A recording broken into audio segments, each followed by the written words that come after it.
The drama surrounding Issac "Pitbull" Cruz has always been built on violence, not the reckless kind, but the controlled, relentless brutality that only the toughest fighters in boxing can produce. From the moment he burst onto the world stage, Cruz earned a reputation as one of the sport's most fearless warriors, a compact powerhouse who marches forward with bad intentions and refuses to take a step back. Fans admired his pressure, his iron chin, and his refusal to fight cautiously. When the bell rings, Cruz doesn't look to outpoint opponents, he looks to break them. But boxing has a way of humbling even the most ferocious fighters. Every champion, every contender, and every rising star eventually runs into a night where things don't go according to plan. A fight where the opponent across the ring refuses to follow the script.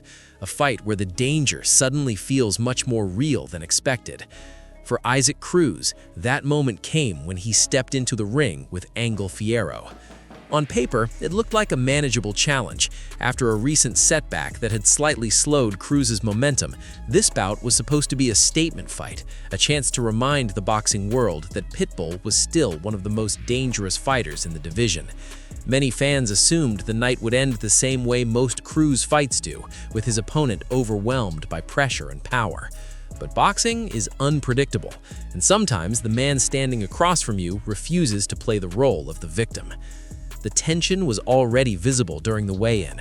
Cruz and Fierro locked eyes during the stare-down with the kind of intensity that only true fighters possess. There was no smiling, no theatrics, and no pretending. Just two men staring into each other's souls, silently promising violence. Both of them understood what was coming. When the opening bell finally rang, Cruz wasted no time doing what he always does. He marched forward immediately, lowering his stance, bending his knees, and beginning the steady pressure that has defined his career. The Pitbull style is simple but terrifying. He doesn't give opponents room to breathe. He crowds them, forces exchanges, and slowly grinds them down. Early in the first round, Cruz began unloading power shots, whipping hooks toward the head and body with the kind of aggression that has made him a fan favorite. The crowd erupted as he landed a sharp right hand, followed by a crushing left hook. It looked like the familiar beginning of another Cruz beatdown, but Angel Fierro wasn't intimidated. Fierro had entered the fight with something to prove. Under the mentorship of legendary Mexican champion Erik Morales, he had developed a reputation for toughness and punching power of his own.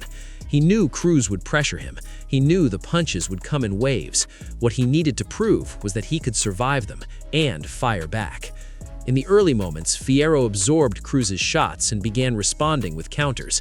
When Cruz stepped in with his trademark hooks, Fierro would slip and answer with combinations of his own. It wasn't enough to stop Cruz's forward march, but it was enough to send a message. This wasn't going to be easy. By the second round, the fight had already turned into a war of styles. Cruz kept advancing, throwing punches in bunches, forcing Fierro toward the ropes. But every time Cruz landed a big shot, Fierro answered with a combination of his own. The exchanges grew heavier, the punches sharper. Cruz still looked in control, but something unusual was happening. Fierro was taking his power. That realization alone changed the entire dynamic of the fight. Cruz had built much of his success on the psychological pressure of his punches. Opponents often retreated after feeling his power early on. But Fierro wasn't backing up. He was standing his ground and fighting back. Then came the third round, the moment when everything shifted.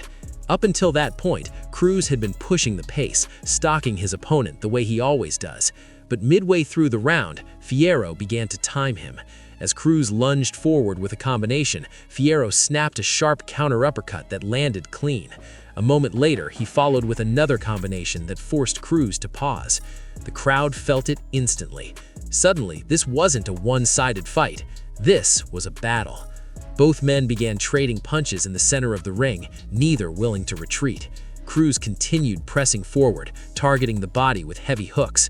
Fierro answered with crisp counters, catching Cruz as he stepped in. Every exchange seemed to escalate the violence. By the fourth round, the pace had become almost unbelievable. The punch statistics were climbing rapidly as both fighters unleashed barrage after barrage. Cruz was still landing powerful body shots, digging into Fierro's ribs with the kind of punches that usually break opponents down, but Fierro kept firing back. There was something eerily reminiscent of classic Mexican wars unfolding in the ring. Every time one fighter landed a big shot, the other returned with a flurry. Neither man looked willing to surrender even a single inch of space. The crowd inside the arena could sense they were witnessing something special. Round after round, the action intensified. Cruz's relentless pressure remained constant, but Fierro had found a rhythm with his counters. Whenever Cruz squared up and launched forward, Fierro would answer with a right hand or uppercut. At times, Cruz looked momentarily surprised. This was not the kind of fight he expected. Still, the Pitbull refused to slow down. He kept marching forward, hammering the body, forcing Fierro into brutal exchanges.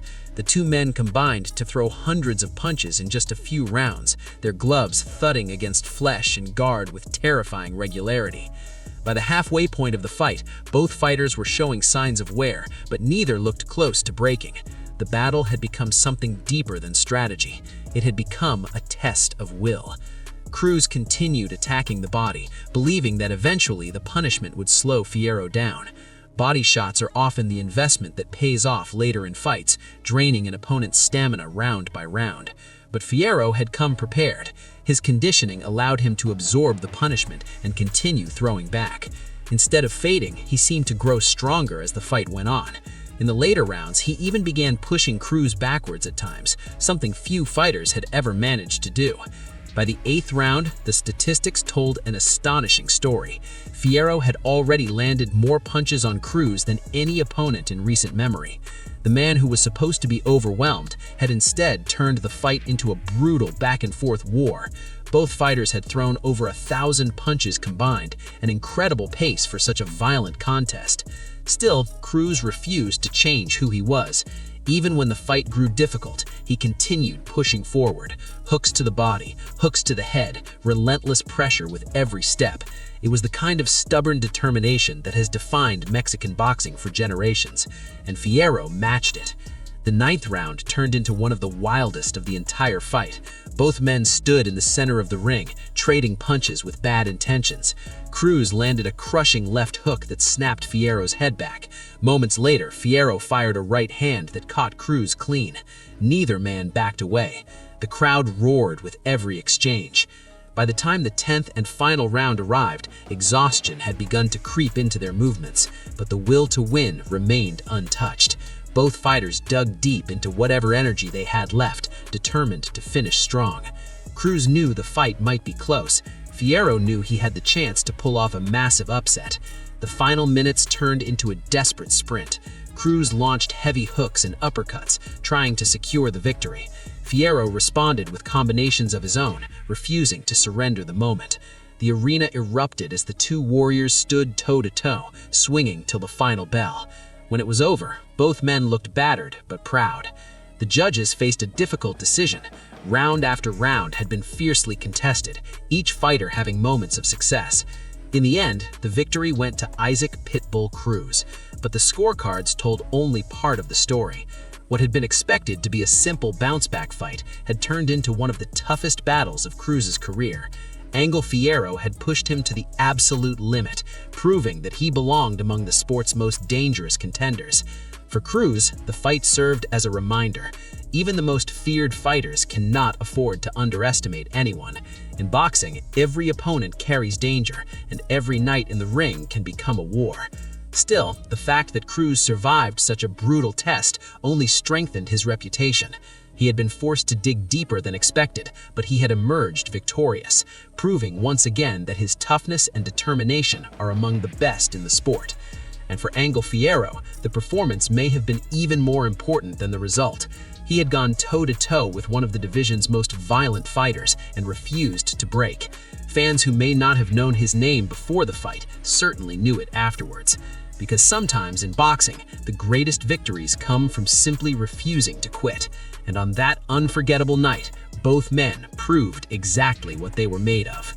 So what do you think about Issac "Pitbull" Cruz after this brutal war? Did this fight prove that he's still one of the most dangerous fighters in the division, or did Fierro expose weaknesses that future opponents might try to exploit? And if these two warriors met again in a rematch, who do you think would come out on top? Let us know your thoughts in the comments below. And if you enjoyed this breakdown of one of boxing's most violent battles, make sure to like the video, subscribe to the channel, and stay tuned for more dramatic fight stories just like